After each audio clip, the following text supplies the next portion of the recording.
Are you looking for treasures under the ground with the long-range technology? This is the Gold Legend Long-Range Locator by GeoGround Germany with 3,000 meters range and maximum 40 meters range. With 5 search mode of the Gold Legend, you can find the treasures more easily.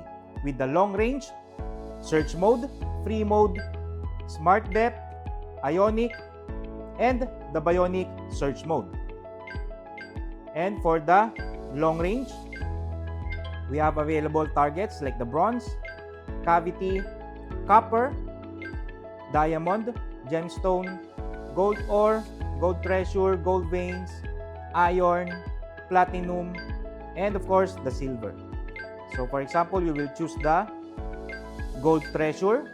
It will only locate or detect the gold treasure. And for the type of soil, of course, we have high mineral. We have choices here: low mineral, normal, rocky, sand, stony, and if you have a soil, wet. And for example, we have our distance here, or the range, maximum of 3,000 meters, and it's all adjustable. For example, you want to search for 300 meters, it will only detect up to 300 meters range. And for the depth, we have our choices here. You can adjust up to 40 meters. And all the settings that you made, press this trigger button. Then after that, you can search for the target that you have selected.